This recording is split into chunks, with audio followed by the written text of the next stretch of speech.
Welcome back to another Tyson's Alchemy G's. So I've just finished another workout at the gym, and I got thinking about it in the car. I was like, let me stop and do a video for the G's, because self-hypnosis is incredibly underrated. Let me just grab my protein shake. Excuse me. Thank you. The reason self-hypnosis is underrated, because once you can have full control over your mind, it's like having control over a game controller for yourself. How many times can I say control? When you're going into any situation, there has to be a different mindset for everything you're going through in life, but oftentimes there's an optimal mindset.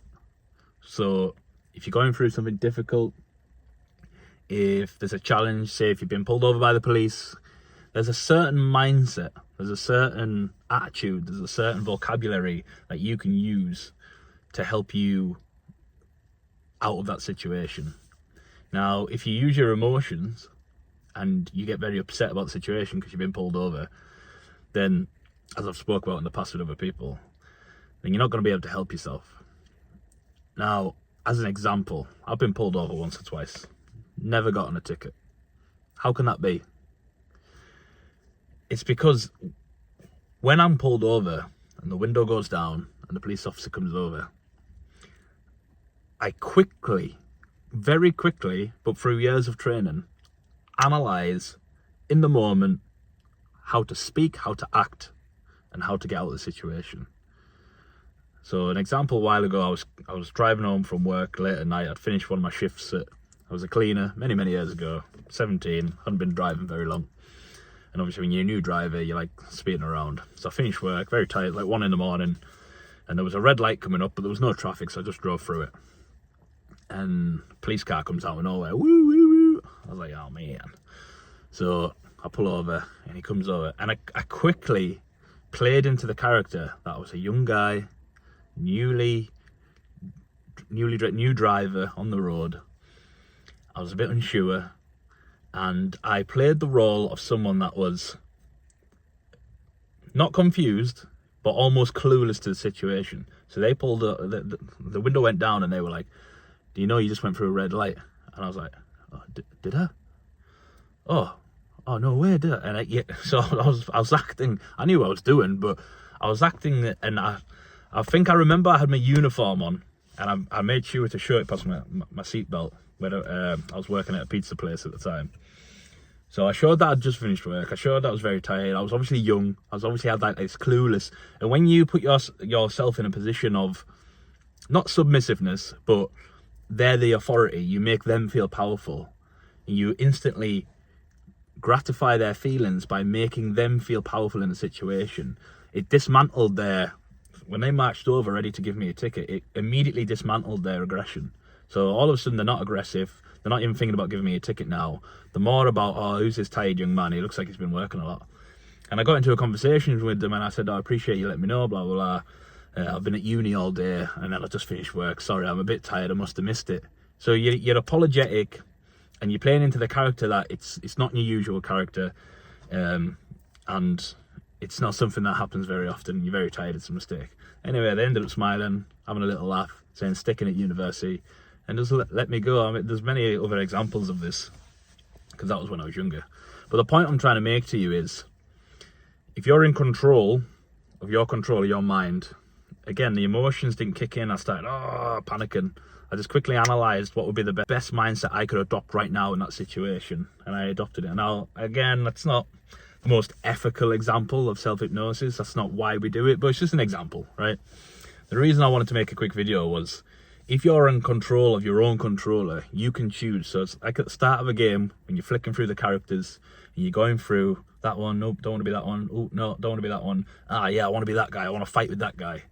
Well, that's what self-hypnosis can do for you. Literally, you can walk into a room, right before you walk into a room, you get a split moment as you turn the door handle, and you just pause for a second, and you flick through your mind, right, that guy, or that girl, and you click into that character.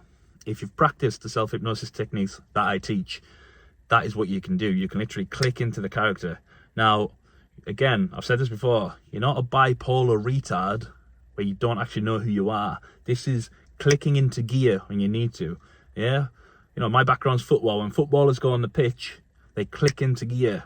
A famous footballer called Roy Keane, I don't know if you know him, he used to play for Man United, big team. And he's notoriously quite nice and funny off the pitch, but on the pitch he was a monster. Yeah, so when he steps onto the field, he clicks into gear. Athletes do this all the time. Celebrities do this all the time. Leonardo DiCaprio in The Wolf of Wall Street, there's a behind-the-scenes extra scenes from the film.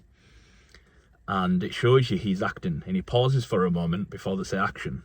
And he's looking down. And the director goes, and action. And he quickly lifts his head up and he's into character. Now, obviously, he's an actor. He's a very good one. But the point I'm making is that just doesn't apply to being an actor and in films. You can utilize these different characteristics when you need them. And I know I've said this 1,000 times, but don't underestimate the power of self-hypnosis. Once you're in control of your own controller, you can choose to do this.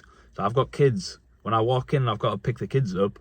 That's the best mindset I can adopt is fun, loving dad. Let's go. You put your fun hat on, you go in.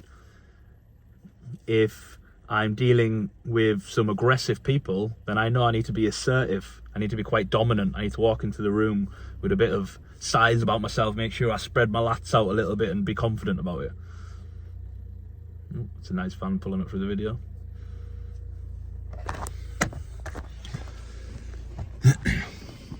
So anyway, the point I'm making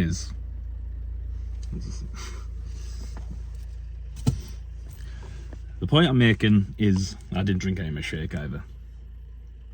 You can choose through your own powers, through your own mind, to adopt a certain mindset in any situation, but not just any certain one, the best optimal mindset for any situation. And that's what's powerful about self-hypnosis. Okay? You need to start practicing the use. You need to start meditating on characters that you would use in situations. So even if you've just got one goal at the moment, if it's training, if you're trying to get bigger, then there's loads of bodybuilders, there's loads of aspirational people out there. Line up a few of them, find one that you can maybe relate to, maybe they've got a backstory that's similar, or maybe there's just something about them that you can utilize.